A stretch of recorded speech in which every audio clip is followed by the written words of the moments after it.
lorsque un homme mystérieux vient rendre visite aux compagnons pour les enseigner.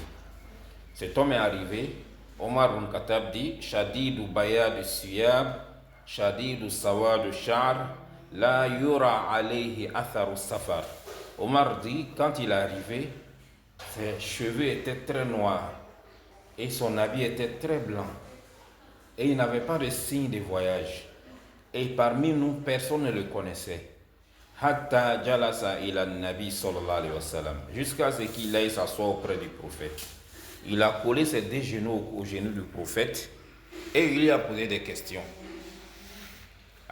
Il dit, Ya Muhammad, il connaissait le nom du prophète. Il était mystérieux cet homme-là. Il dit, Ya Muhammad, fakhbirni anil islam, informe-moi de l'islam. Le prophète a répondu la question. Quand le prophète a fini, il dit, Sodakta. Omar était étonné. Fa'ajibna lahu, yas'aluhu wa yusaddiquhu. On a été étonné de le voir questionner le prophète et aussi certifier sa réponse. Mais qui es-tu toi? On ne te connaît pas. Tu n'es pas un Médinois. Tu n'es pas venu de voyage aussi. On ne voit pas de traces de voyage sur toi. Ton habit est très blanc. Tu n'as pas voyagé. Tes cheveux sont très noirs. Il n'y a pas de poussière. Donc tu n'as pas voyagé. Aussi, on ne te connaît pas à Madina. Et puis tu connais le prophète. Et puis tu lui poses des questions. Lorsqu'il répond, tu certifies sa réponse. Et il a posé encore une deuxième question au prophète sur la foi. Quand le prophète a fini de répondre encore, il dit Sodakta, tu dis vrai. Après, il a posé la question sur l'excellence. Qu'est-ce que l'excellence? Le prophète lui a répondu, il a certifié encore. Après, il a posé la question sur le signe, le jour du jugement. Le prophète dit, celui qui pose la question et celui qui répond ne connaissent pas cette réponse-là. C'est Allah seul qui le connaît. Après, il a demandé sur les signes du jour de la résurrection. Le prophète a donné les signes. Et puis il s'est levé, il est parti. 3 jours sont passés. Le prophète n'a pas parlé. Les compagnons aussi, ils étaient des bons élèves. Lorsque le prophète ne parlait pas sur une chose, ils s'abstenaient. Ils attendaient peut-être le prophète va les expliquer ce qui s'est passé. Mais 3 jours sont passés.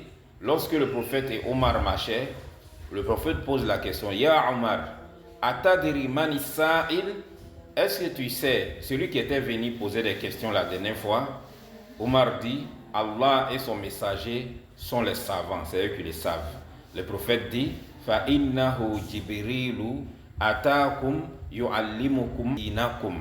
C'est Jibril qui est venu vous enseigner votre religion. Donc vous voyez dans l'atmosphère que les compagnons vivaient, ils pouvaient recevoir la visite d'un ange, Jibril. Est-ce que ceux-là, leur foi était réelle? Parce qu'il y a des choses qu'ils ont vues, il y a des choses qu'ils ont vécues. Quand on parle de la foi, quand on parle de la certitude, c'est le vécu, c'est des choses qu'on a vécues. Les compagnons, le prophète pouvait prédire certaines choses avant les événements et ils voyaient la chose se réaliser. Les compagnons ont vu de l'eau sortir entre les doigts du prophète sallallahu alayhi wa sallam. Donc, ceux-là, leur foi a été construite sur la réalité. Donc, voilà pourquoi ils étaient vrais. Et donc, pour avoir la vraie foi, pour avoir la foi sincère, il faut être engagé dans la religion, dans les mouvements de la religion. Il faut avoir un enseignant, un vrai enseignant pieux qui craint Allah et être en contact avec lui. Quotidiennement, tu dois être avec lui, le voir à l'œuvre, le voir traverser les difficultés, le voir supporter des épreuves. En vivant avec cette personne-là, il va te transmettre tous les aspects de la vie.